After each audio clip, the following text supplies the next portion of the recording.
A'udzu billahi minasyaitonir rajim. Bismillahirrahmanirrahim.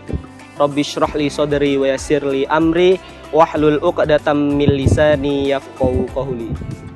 Assalamualaikum warahmatullahi wabarakatuh. Alhamdulillahirabbil alamin. Lahul hamdu wa lahul fadlu wa lahut tsana'ul hasan. Asyhadu an la ilaha illallah wa asyhadu anna Muhammadan abduhu wa rasuluh.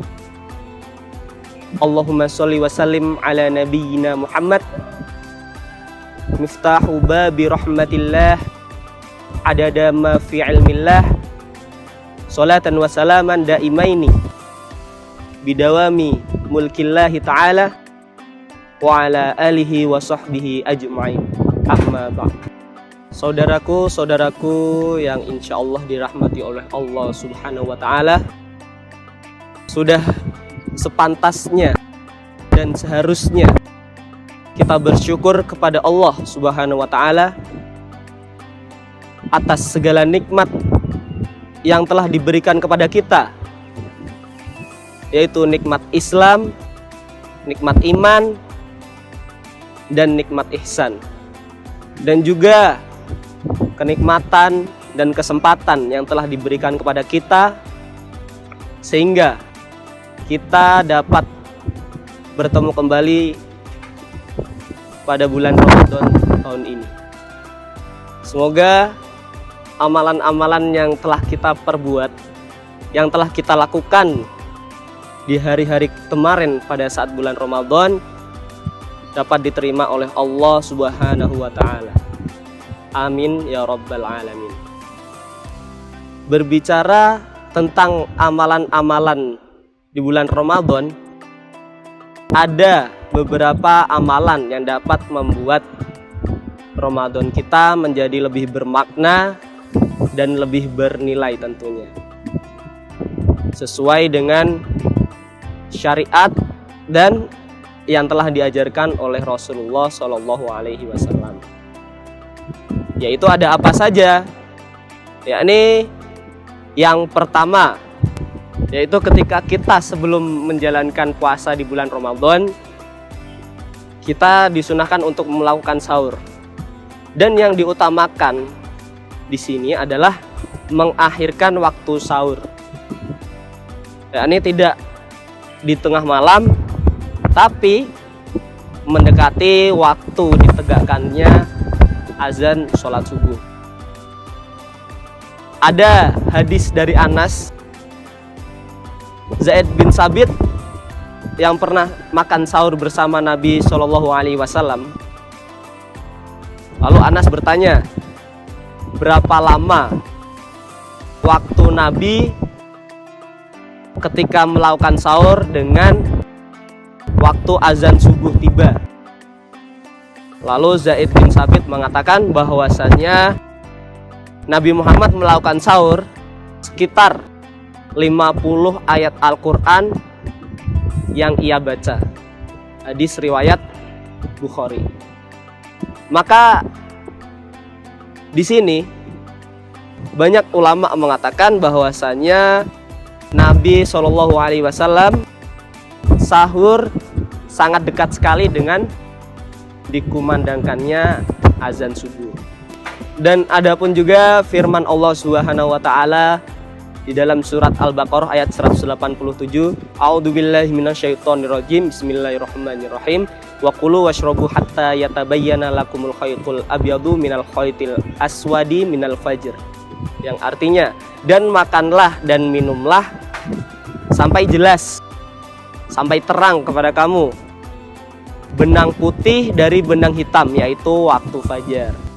Adapun juga hadis dari riwayat Bukhari dan Muslim, tasaharu fa inna fis sahuri barokatun, dan bersahurlah kalian karena sesungguhnya di dalam sahur itu terdapat keberkahan. Dan selanjutnya pada saat berpuasa kita disunahkan menyegerakan berbuka.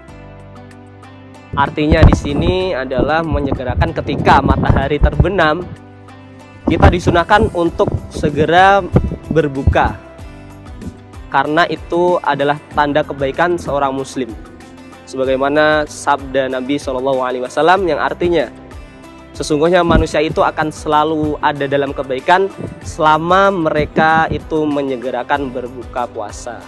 Lalu selanjutnya ketika kita berbuka, itu ada yang disunahkan, yaitu kita disunahkan untuk memakan rutop atau tamer, atau kalau tidak diganti menggunakan air putih. Rutop di sini yang dimaksud adalah sejenis kurma basah. Kalau tamer adalah sejenis kurma kering. Dan selanjutnya ketika kita berbuka puasa, kita disunahkan untuk berdoa. Jadi ketika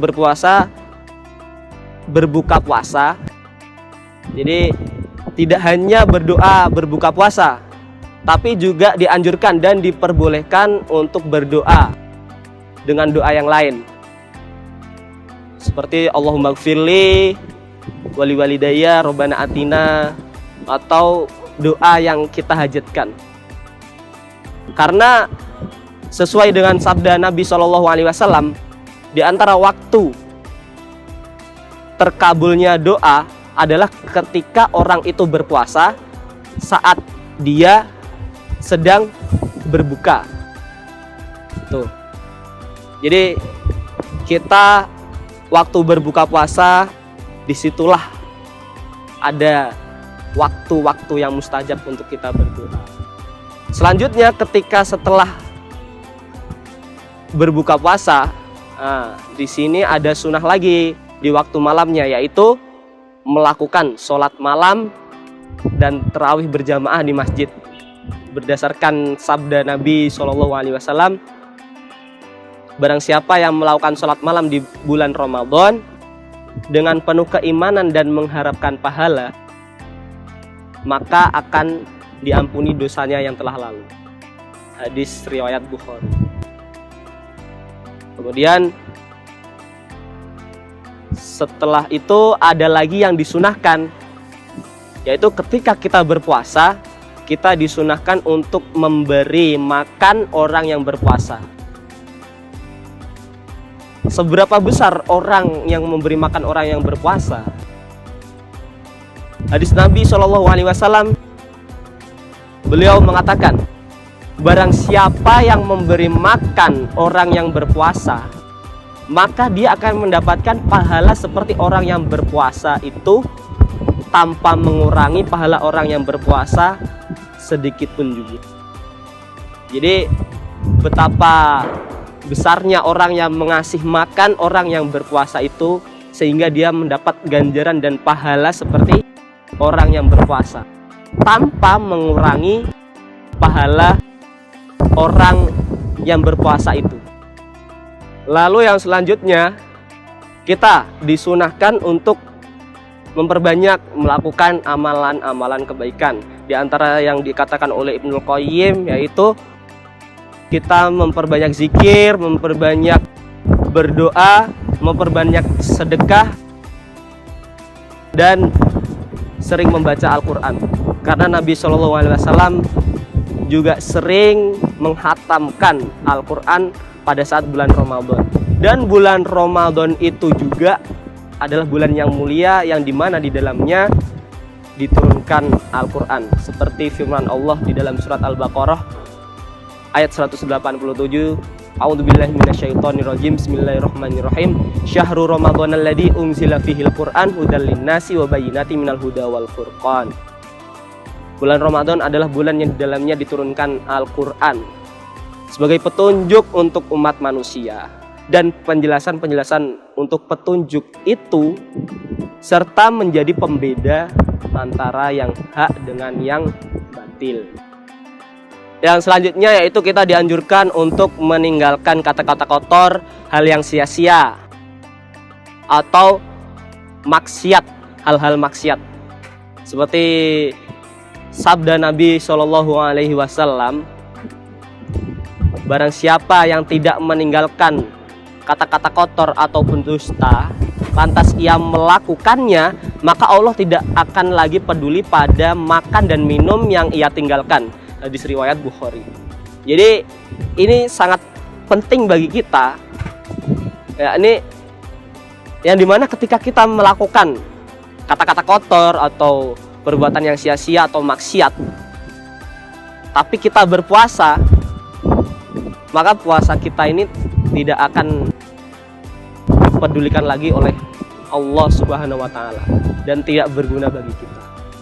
Maka alangkah baiknya ketika kita berpuasa kita meninggalkan itu semua, yakni kata kotor, kata dusta, hal-hal yang sia-sia, apalagi bermaksiat. Dan ajaran dan anjuran yang terakhir adalah beriktikaf. Beriktikaf pada saat 10 hari terakhir di bulan Ramadan. Berdasarkan riwayat Aisyah radhiyallahu taala anha, beliau meriwayatkan sesungguhnya Nabi Muhammad SAW beriktikaf di masjid pada saat 10 hari terakhir bulan Ramadan hingga Allah mewafatkannya. Dan para istri beliau sepeninggal beliau juga melakukan iktikaf. Iktikaf di sini yang dimaksudkan adalah berdiam diri di masjid, melakukan sholat, berzikir, berdoa, membaca Al-Quran, dan memohon ampunan kepada Allah Subhanahu wa Ta'ala. Itulah tadi beberapa anjuran sunnah-sunnah yang diajarkan oleh Nabi SAW yang dapat membuat Ramadan kita menjadi lebih bermakna dan lebih bernilai. Semoga amalan-amalan kita yang telah kita kerjakan di bulan Ramadan ini tidak menjadi hal-hal yang sia-sia bagi kita semua, dan amalan kita diterima oleh Allah Subhanahu wa Ta'ala.